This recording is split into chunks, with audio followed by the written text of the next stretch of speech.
La semana pasada hicimos una charla en esta serie que se llama Entregados y aprendimos unas cosas. Yo creo que no me fue muy bien con la demostración, pero a la vez creo que la charla, el contenido era bueno.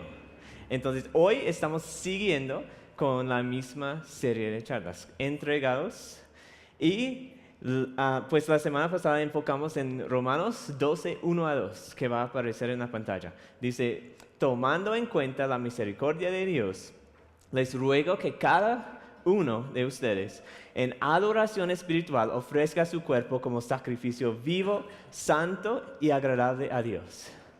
No se amolden al mundo actual, sino sean transformados mediante la renovación de su mente.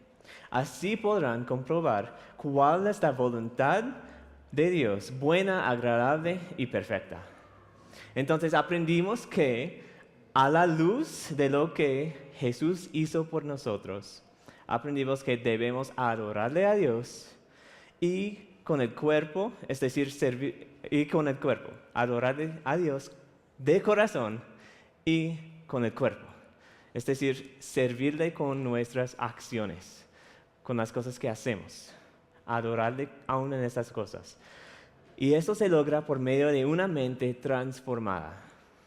Y también aprendimos que en Gálatas 5, 19 a 22, aprendimos que Dios no espera que cambiamos una lista de malas cosas que hacer por una lista de buenas cosas que hacer.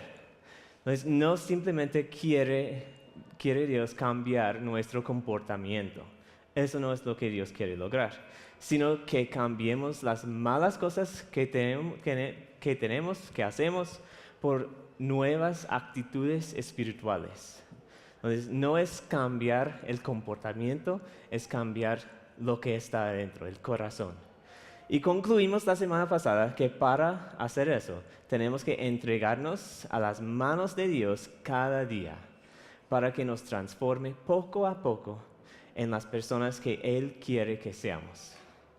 Entonces, realmente yo la semana pasada no dije mucho sobre las actitudes espirituales. Pues casi terminamos con eso y no mencioné cuáles son. Sí leímos este versículo de Gálatas que dice, el fruto del Espíritu es amor, alegría, paz, paciencia, amabilidad, bondad, fidelidad, humildad y dominio propio. Entonces, mencioné eso, pero realmente no investigamos esas palabras. No nos metemos en este cuento. Hoy sí, vamos a hacerlo. Y esta no es una lista, lo que acaban de escuchar, no es una lista de buenas cosas que hacer, sino una lista de actitudes espirituales, ¿cierto? Dios quiere que seamos así. Eso es lo que Él espera de nosotros. No que pretendemos ser así, no que parecemos ser así. Quiere que de verdad somos así, de adentro hacia afuera. Entonces, hoy vamos a mirar las bienaventuranzas que encontramos en el libro de Mateo capítulo 5. Si quieren ir y buscar en la Biblia, Mateo capítulo 5. Las bienaventuranzas son la primera parte de una charla que dio Jesús. Jesús mismo. Sería chévere si Él podría venir y hacer la charla. Pero no está, aunque sí está. Okay. Las bienaventuranzas son la primera parte de esta charla que Jesús dio a las multitudes que le siguieron. Algo está pasando con mi voz. Listo. Es muy posible que hayan escuchado estos dichos antes. Yo creo que muy probable que han escuchado eso antes. Pero igual las actitudes que aparezcan en el libro de Gálatas, aquí vamos a encontrar no una igual a las actitudes que encontramos en el libro de Gálatas, que mencioné la semana pasada. Oye, ¿en serio qué está pasando con mi voz? ¿Está bien? ¿Suena bien? Para mí suena, extraño. Ok. Pues aquí vamos a encontrar no una lista de buenas cosas que hacer, sino una lista de actitudes nuevas que debemos estar teniendo. De hecho, cada actitud que vamos a encontrar hoy va a ser sinónimo de una actitud que aparezca en Gálatas. Entonces, es interesante. Yo encuentro 9 cosas en Gálatas y 8 cosas en, en Mateo, de las bienaventuranzas. Y hice una lista y lo puse ahí. Yo creo que encajan así, con el orden que tienen en el boletín, creo que encajan así. Este va con este va con este. Y creo que vamos a descubrirlo. Ay, gracias. Entonces, ¿agua? Porque dije que algo está pasando con mi voz. Gracias. Entonces, son las actitudes que Jesús espera de nosotros como sus seguidores. No es decir que vamos a hacer así todo el tiempo. No vamos a volvernos perfectos. Ojalá un día lleguemos a este punto, pero sabemos que hasta que lleguemos al cielo no va a pasar. No vamos a ser perfectos. Entonces, estas actitudes nos deben caracterizar en vez de ser lo que siempre hacemos. Lo que siempre somos, nos deben caracterizar. Deben ser las cosas que muchas veces salen de nosotros, o la mayoría del tiempo. Son actitudes de un siervo. Por eso estamos hablando hoy en la serie de entregados al servicio. Estamos hablando de estas actitudes. Entonces vamos a ir uno a uno examinando lo que Jesús nos quiere decir. Y realmente es posible que esta charla sea larga. Es posible, porque son 8 puntos y pensé, la charla va a ser muy larga. ¿Pero qué hago? ¿Quito las últimas 2? No puedo. Entonces tengo que seguir. Entonces cada frase que Jesús dice nos da una actitud y una recompensa. Son 2 partes. Y en la Biblia que tienen, muy probable son 2 líneas. Pues es una promesa y es una actitud y es una recompensa. Y varias veces la actitud que Jesús exige de nosotros parece ser algo que no queríamos ser, porque viene de una connotación negativa. Por ejemplo, empezamos en el versículo 3, es la primera actitud. Dice, dichosos los pobres en espíritu, porque el reino de los cielos les pertenece. ¿Eso es algo que queremos? ¿Queremos ser pobres en espíritu? Yo creo que muy pocas personas dirían que sí, yo quiero eso, quiero ser pobre. No, cuando yo pienso en una persona pobre en espíritu, voy a mover este cable. Listo. Eso no me parece muy bueno. Nada que empieza con pobre debe ser bueno, ¿cierto? Pero en el estudio de estas palabras encontramos que esta frase sí, originalmente significó en el hebreo como suena en el español. Era una cosa mala. Pero William Barclay, que me imagino que es de Inglaterra, no sé, quien es una autoridad en la materia, aclara el significado y va a aparecer en la pantalla. Él dice, en hebreo estas palabras pasaron por 4 etapas en el desarrollo de su significado. Comenzaron significando simplemente pobres. Pasaron a significar a causa de ser pobres, no tienen influencia, ni poder, ni ayuda, ni prestigio. Luego llegaron a significar por cuanto no tienen influencia, son hollados y oprimidos por los hombres. Y finalmente, eso sigue mal, ¿cierto? Y finalmente llegaron a describir al hombre que por cuanto no tenía ningunos recursos terrenales, pone toda su confianza en Dios. Eso es chévere. Yo sí quiero eso. Pero al principio pensé, pobres en espíritu no quiero. Pero sí quiero poner toda mi confianza en Dios. Entonces la primera cosa que el siervo de Dios, el seguidor de Jesús, tiene que tener claro es que espiritualmente no tiene absolutamente nada que ofrecerle a Dios. La condición indispensable para ser parte del reino de Dios, de los cielos, es el reconocimiento de tu pobreza espiritual, es decir, tu condición pecaminosa. Lo encuentro muy apropiado que la primera actitud que Jesús quiere ver en nosotros es la pobreza espiritual. Es lo primero. Es interesante. ¿Y cuál es la recompensa? El reino de los cielos les pertenece. ¿A quiénes les pertenece el reino de los cielos?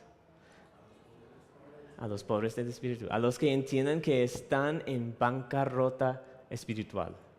y ponen su confianza, su fe en Dios. Miremos el versículo 4, vamos a seguir. Dichosos los que lloran, porque serán consolados. La palabra que se traduce aquí, los que lloran, era el término más fuerte posible en el idioma original, en este contexto. Es un lamento apasionado por uno amado con profunda devoción. Incluye una sincera preocupación por otros. Es decir, dichosos son aquellos que se preocupen intensamente por las heridas, las tristezas, las pérdidas de los demás. Wow. Esta actitud se llama compasión.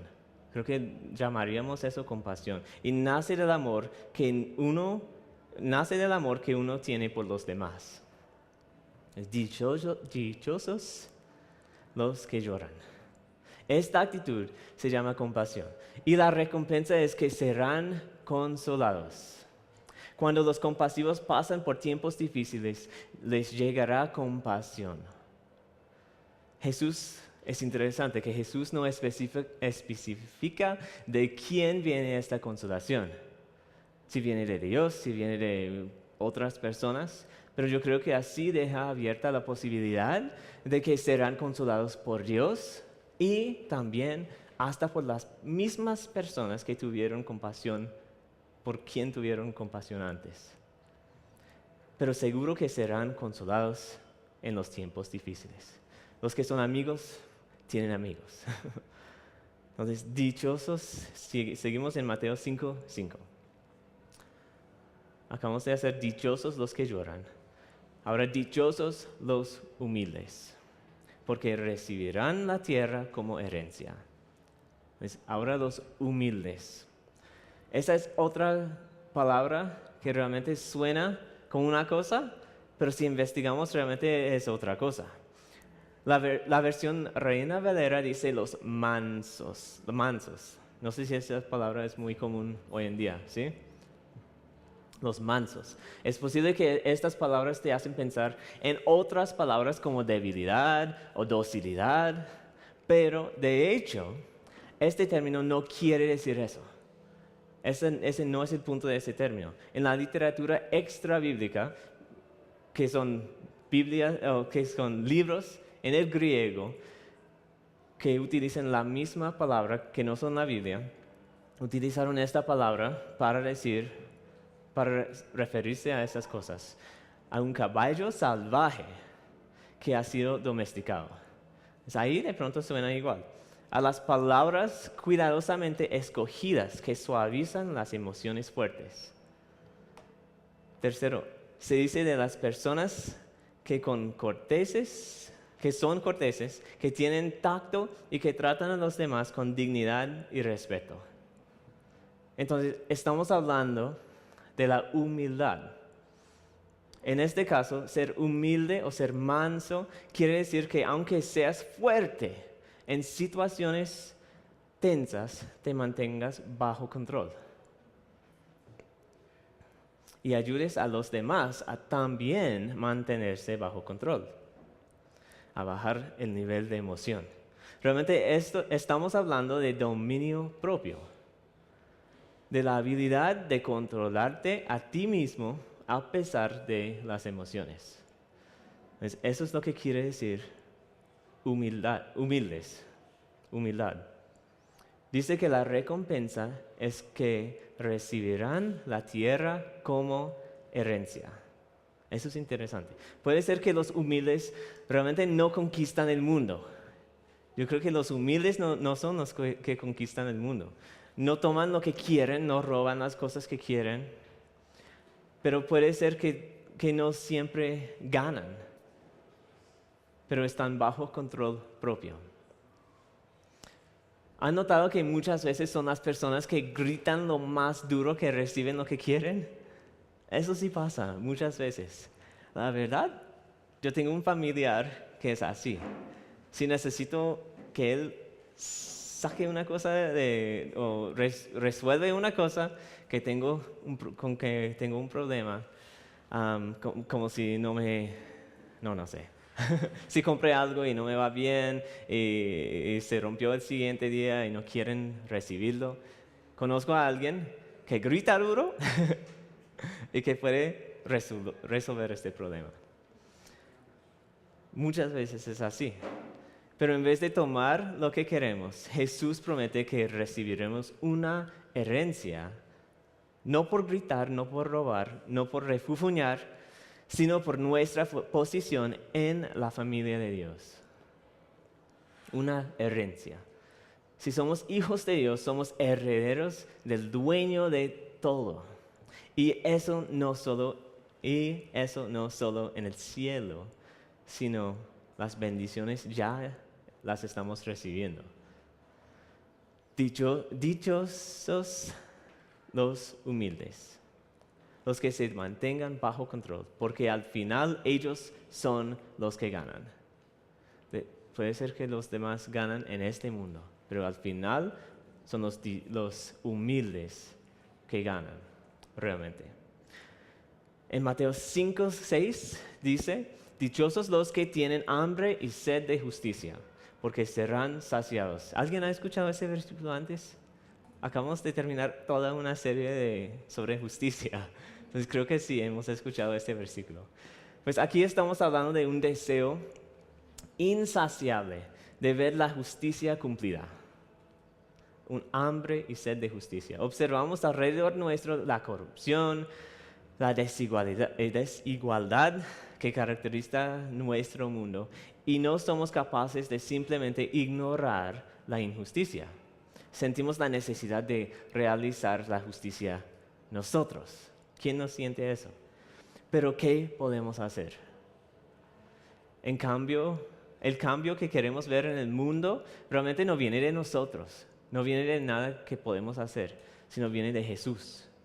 Solo se encuentra en Jesús. Jesús es el único que puede cambiar los corazones de los corruptos, porque ahí empieza el problema.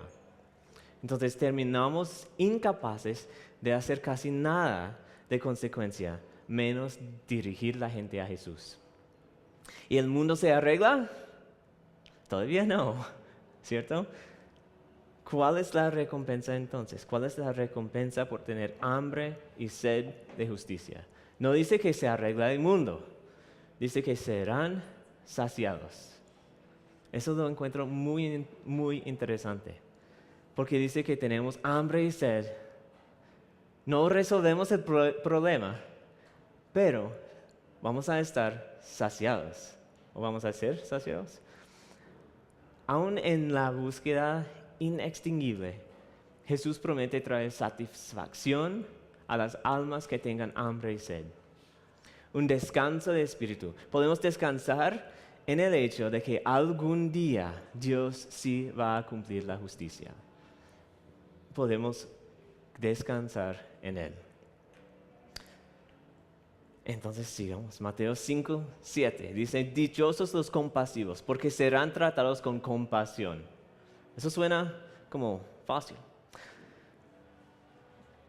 Los compasivos recibirán compasión.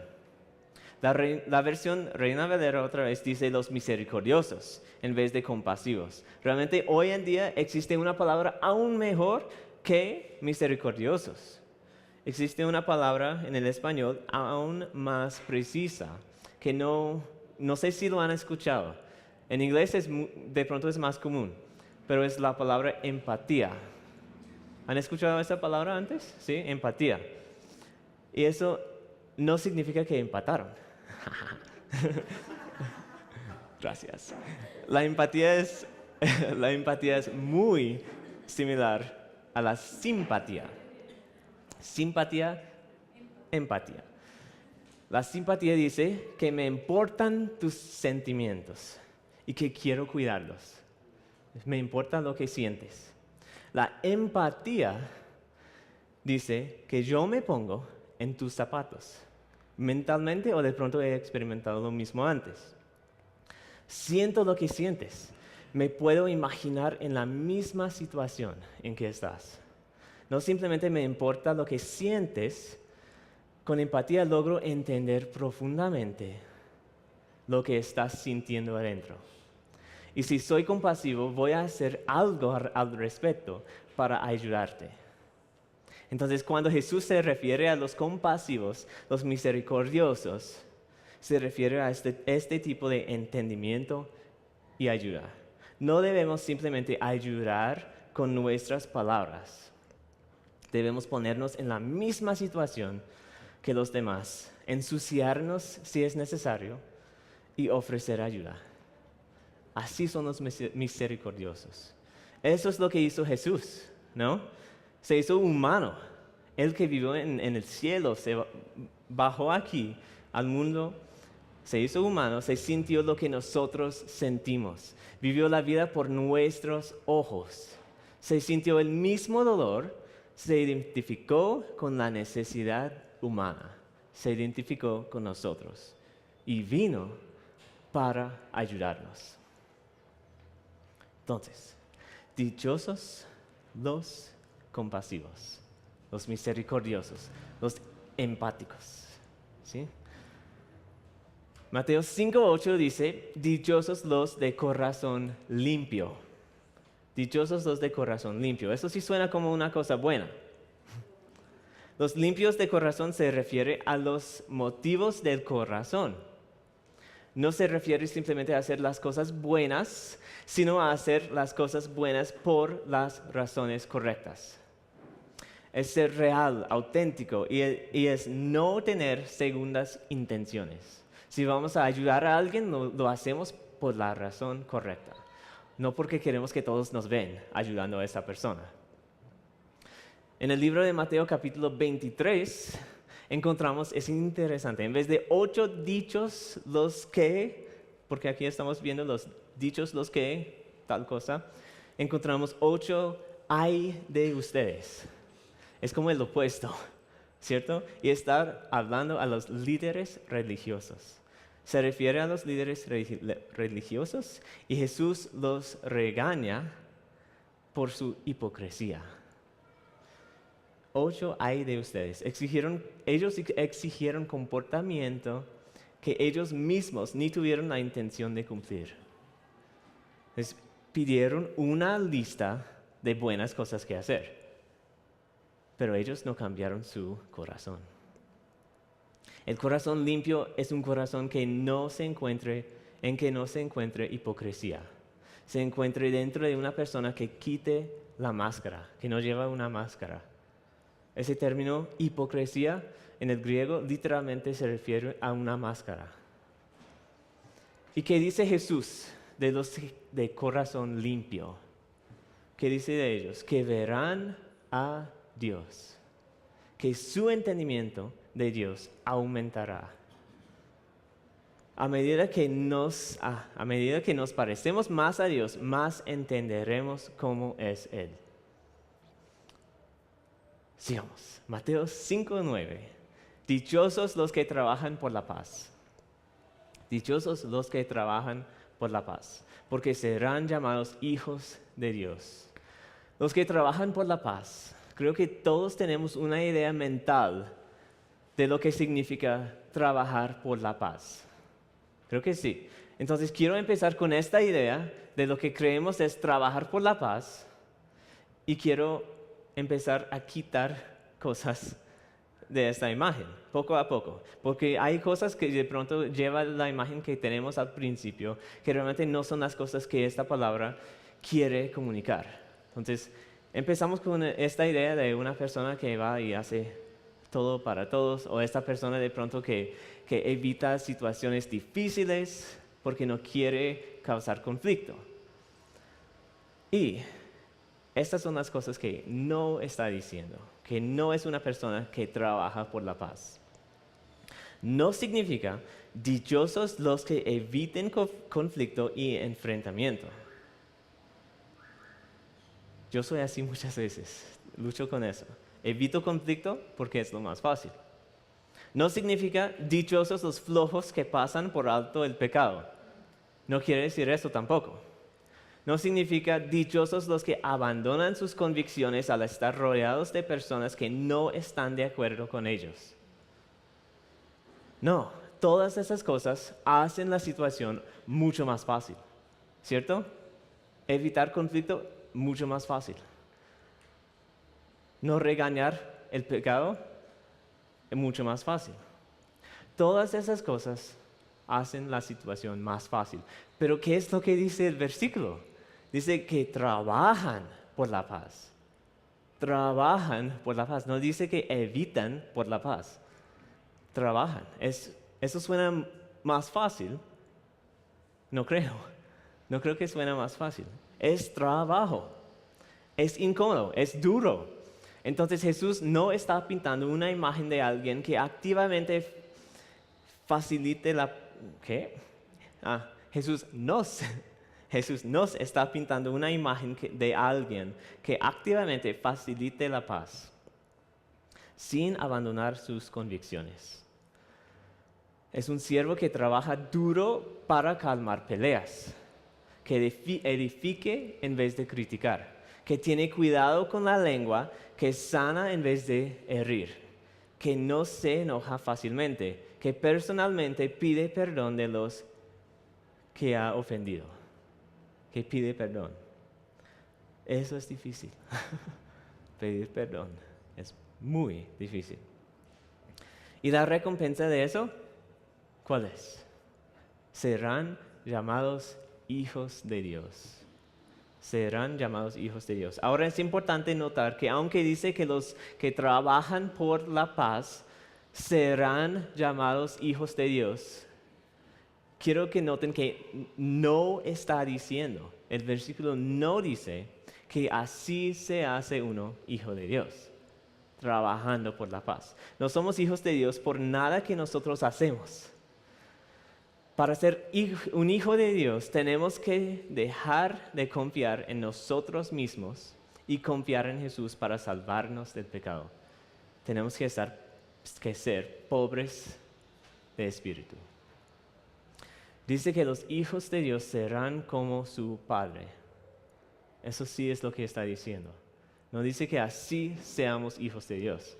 Dice que los hijos de Dios serán como su Padre. Creo que encontré una frase en el español que es igual a lo que pienso en inglés. De tal palo, tal astilla. ¿Sí? En inglés decimos que es como un pedacito, un piedro que salió de la roca grande. No sé cómo traducir eso. Listo. De tal palo, tal astilla. Los hijos de Dios son de la misma madera. Son hechos de la misma cosa que tiene Dios. Entonces, ahora acabamos de hablar de no dejar nuestras convicciones. Wow. Entonces, estábamos hablando de eso. No sé si eso salió claro. Estamos hablando de no dejar nuestras convicciones, ¿cierto? Sino trabajar por la paz.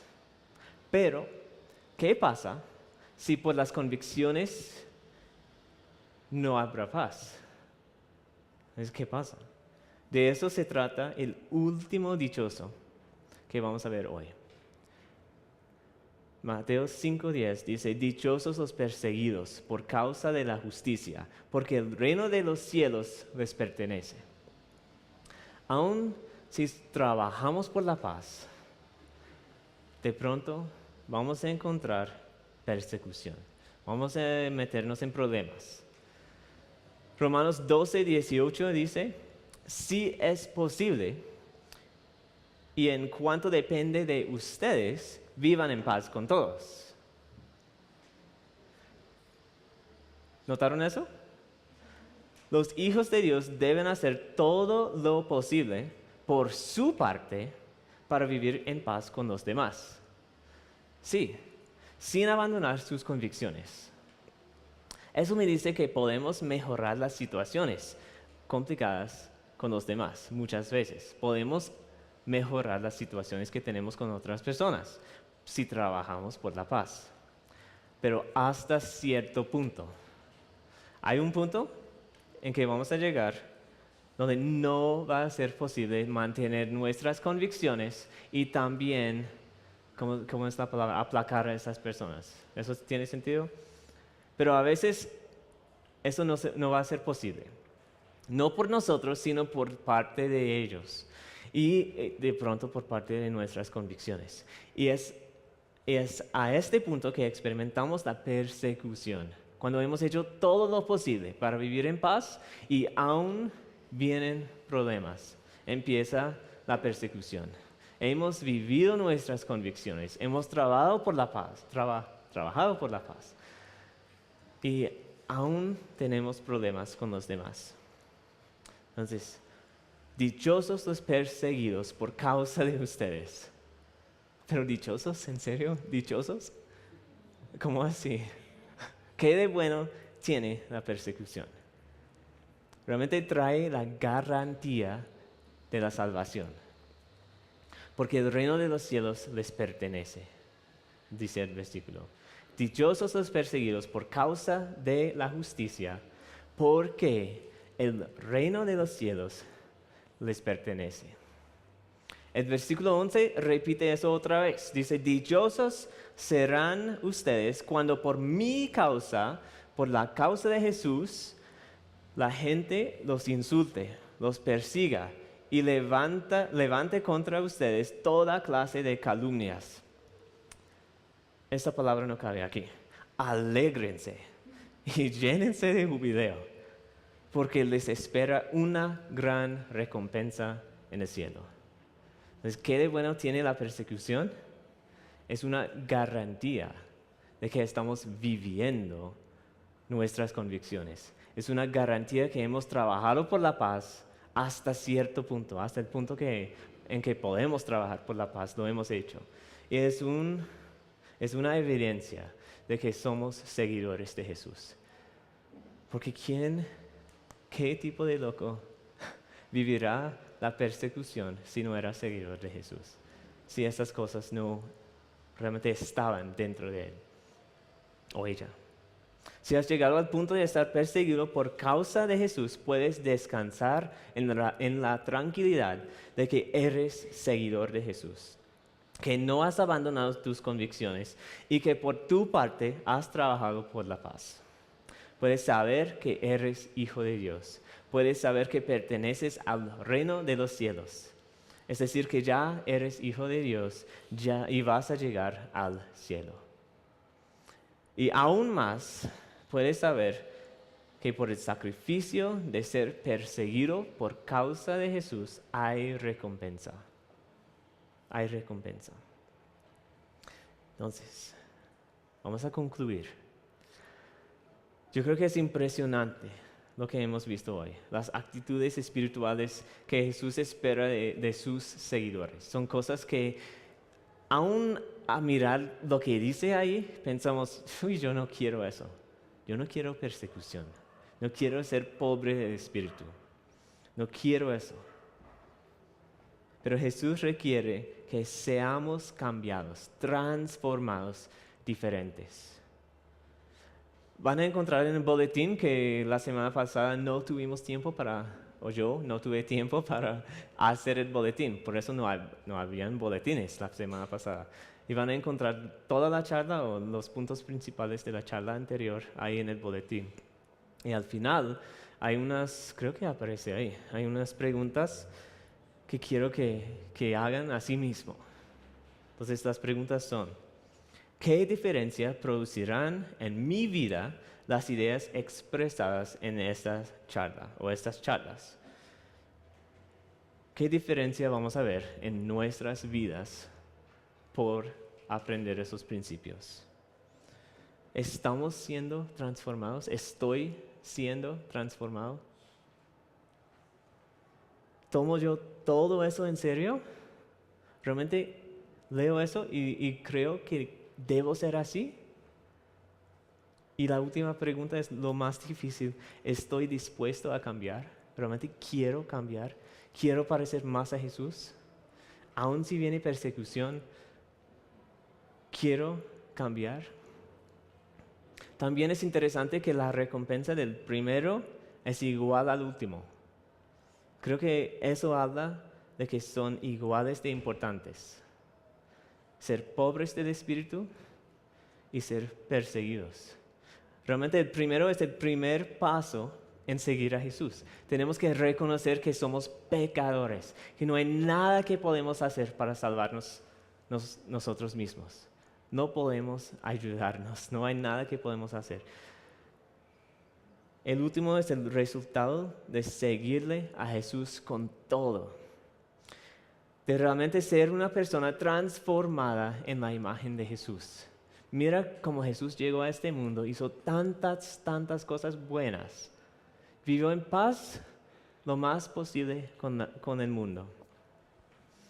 ¿Y cómo terminó? Perseguido. Lo matamos nosotros.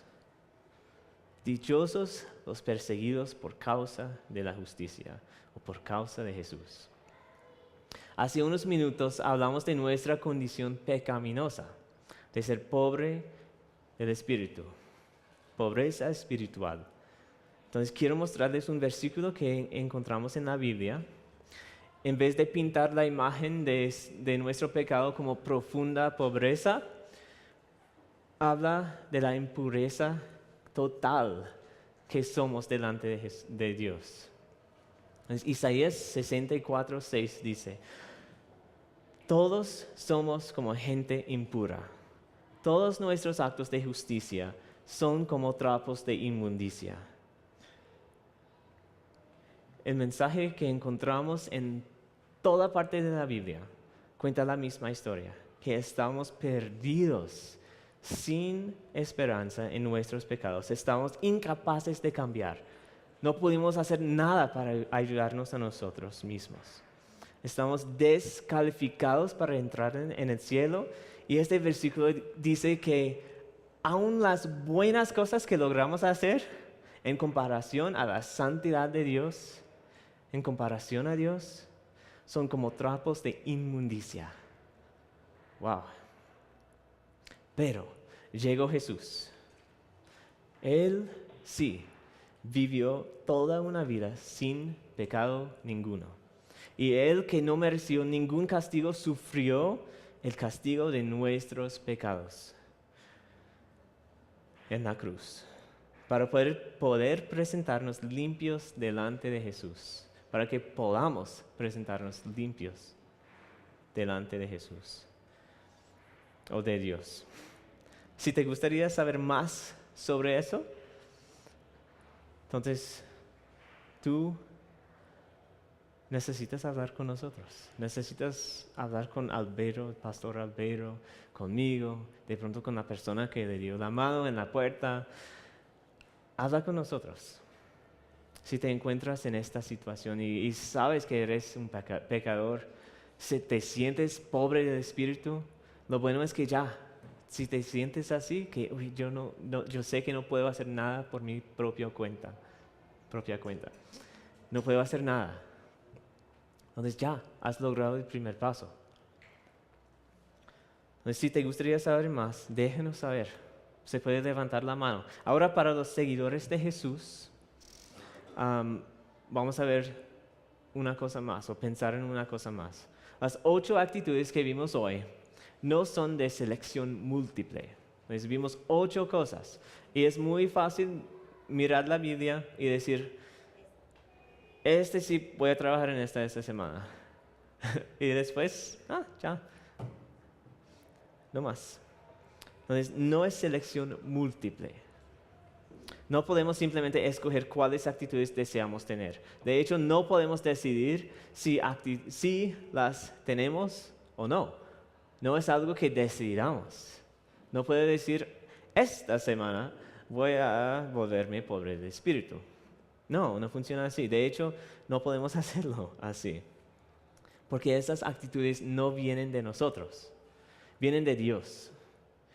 Y igual como descubrimos la semana pasada, para generar estas actitudes dentro de nosotros, nos tenemos que entregar a Dios y pedirle que nos transforme. Realmente es el mismo llamado hoy que la semana pasada. Meternos en las manos de Dios para que nos transforme. Tenemos que hacerlo, tenemos que meternos en su palabra, tenemos que pasar tiempo en la oración, tenemos que meternos en las manos de Dios, en esas 8 áreas. Entonces, que estemos entregados a Dios. Que estemos entregados a Dios. Este es el llamado hoy. Y voy a orar. Dios, te doy muchas gracias por estas 8 actitudes que encontramos aquí. Realmente son cosas que, varias de esas cosas, realmente mi cuerpo humano me dice, no quieres eso, no quieres hacer eso. Pero Dios, yo como hijo de Dios, sí, te quiero seguir. Quiero transformarme en la imagen de tu Hijo, de Jesús. Quiero cambiar, quiero ser diferente. Y yo sé que requiere cosas, que no es simplemente volverme diferente. Dios, yo quiero meterme en tu palabra, quiero pasar tiempo en oración. Son cosas con que luchamos mucho. Simplemente pasar tiempo contigo. Pero Dios, te pido que nos ayudes a cada persona aquí y a mí también a meternos aún más en tus manos. De realmente estar dispuestos a cambiar, de querer ser transformados. Te pido que nos cambies.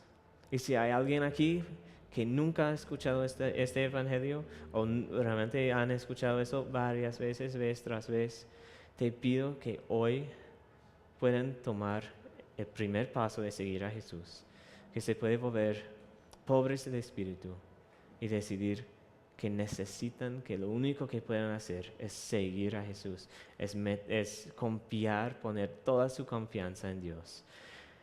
Te pido que si hay alguien aquí hoy que no ha puesto su confianza en Jesús, que hoy podemos resolver eso. Que hablan con nosotros y podemos tener una conversación sobre estas cosas. Te pido que bendices esta semana en el sentido de que realmente podemos ser un poco más como Jesús esta semana, cada día. En el nombre de Jesús, amén.